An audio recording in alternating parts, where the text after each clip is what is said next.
बहुत समय पहले की बात है।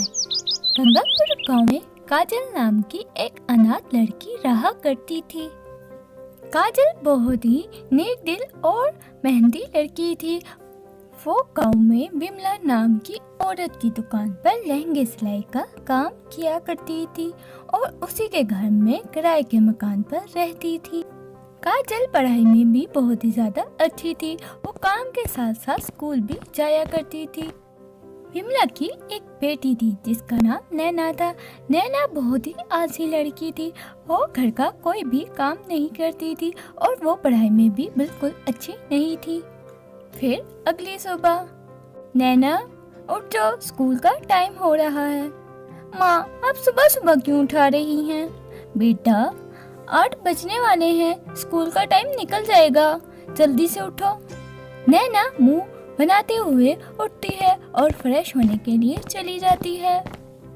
तभी वहाँ पर काजल आती है और विमला से कहती है, आंटी जी, कल वाले मैंने सारे लहंगे सिल दिए हैं, अब मैं स्कूल जा रही हूँ। कितनी अच्छी लड़की है, बिन माँ बाप की बच्ची है, फिर भी देखो कितनी मेहनती है। मेरी बेटी है, हमेशा सोती ही रहती है। तभी वहाँ पर नैना आती है। अरे माँ, इससे बातें कर रही हैं? एक उस काजल को देख, वो कितनी मेहनती लड़की, पढ़ाई के साथ साथ वो हमारी दुकान पर काम भी करती है। वो है जो सिर्फ सोती ही रहती है। अरे माँ, पढ़ाई करना कितना मुश्किल काम है, मैं तो पूरी रात पढ़ती ही रहती हूँ। और रही बात उस काजल की, उसे तो स्कूल ही नहीं है क्योंकि पढ़ाई लिखाई उसके बस की बात नहीं है। नैना वहाँ से स्कूल के लिए चली जाती है। काजल और नैना एक ही क्लास में पढ़ती थी। स्कूल में ब्रेक का टाइम होता है, तब नैना काजल के पास जाती है और कहती है, चल काजल की बच्ची, पढ़ाई लिखाई तुम गरीबों के लिए नहीं है, चल छुपन छुपाई खेलते हैं। अरे नहीं नैना, मैं पढ़ रही हूँ। ये सुनकर नैना वहाँ से चली जाती है। ये दिन बीत रहे थे। फिर एक दिन रिजल्ट आता है। आंटी जी, ये देखिए मेरा रिजल्ट, मैं पूरे स्कूल में फर्स्ट आई हूँ। अरे वाह काजल बेटा, ऐसे ही तुम आगे बढ़ती रहो। इसके बाद काजल वहाँ से चली जाती है। फिर थोड़ी देर बाद नैनी अपना रिजल्ट लेकर अपनी माँ के पास आती है।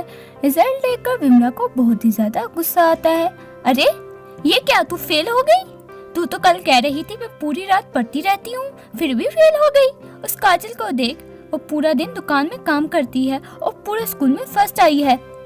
मम्मी, सच में मैं पूरी रात पढ़ती रहती हूँ, अगर नहीं आए तो इसमें मेरी क्या गलती?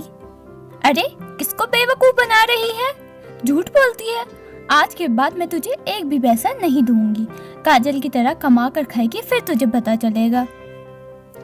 फिर नैना अपने कमरे में चली जाती, मन में कहती है, अरे इस काजल की बच्ची ने तो मेरा जीना हराम करके रखा हुआ है। हर वक्त मम्मी उसी की तारीफ करती रहती है, मुझे कुछ ना कुछ तो करना ही होगा। फिर एक दिन विमला किसी काम से बाहर जा रही होती है। वो दुकान पर जाती है और काजल को है, काजल, मैं किसी काम से बाहर जा रही हूँ, शाम तक आ जाऊंगी, दुकान का ख्याल रखना। ठीक है आंटी जी। इसके बाद विमला वहाँ से चली जाती है। थोड़ी देर बाद काजल का काम खत्म हो जाता है और वो खाना खाने के लिए घर की तरफ जाती है। तभी नैना दुकान पर आती है और पूरी दुकान में आग लगा देती है। इसके बाद विमला शाम में आती है। अरे ये क्या हो गया, मेरी पूरी दुकान जल गई, मैं तो लुट गई, बर्बाद हो गई। तभी वहाँ पर नैना आती है और कहती है, अरे माँ देखो, मैंने काजल को बहुत रोकने की कोशिश की लेकिन वो नहीं मानी। उसने पूरी दुकान में आग लगा दी है और अब घर में बैठकर आराम कर रही है। इसके बाद विमला गुस्से में काजल के कमरे में जाती है। अरे आंटी जी, आप आ गई? अरे काजल की बच्ची, तेरी हिम्मत कैसे हुई मेरी दुकान में आग लगाने की?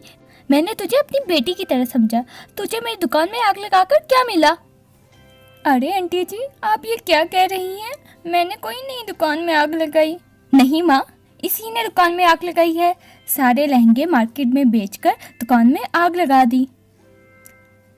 मैंने तो जैसी लड़की नहीं देखी आज तक। अब से तुझे मेरी दुकान पर आने की कोई ज़रूरत नहीं है।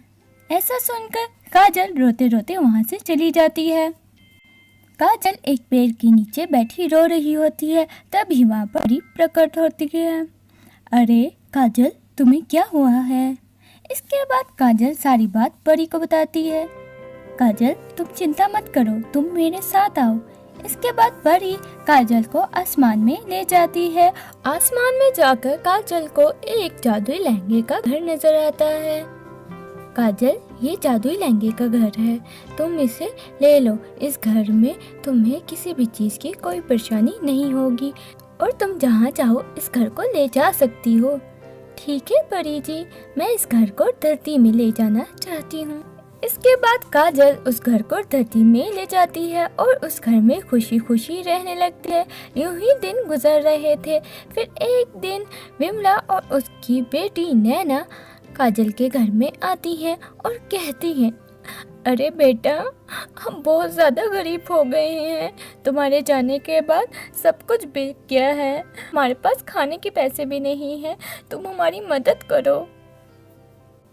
आंटी, इसमें कहने की क्या बात है? आपने भी तो मुझे साथ में रखा, तो आप मेरे साथ ही रह लीजिए ना। और हाँ काजल, तुम माफ़ कर दो, तुम्हें मेरी वजह से माँ ने घर से बाहर निकाला। मैं अंदर कभी ऐसा नहीं करूँगी। इसके बाद वो तीनों हंसी खुशी रहने लगती हैं। दोस्तों, कैसी लगी हमारी स्टोरी? अगर हमारी स्टोरी अच्छी लगी हो तो हमारे चैनल को सब्सक्राइब करें और वीडियो को लाइक शेयर करना मत भूलना। तो मिलते हैं किसी नई स्टोरी के साथ।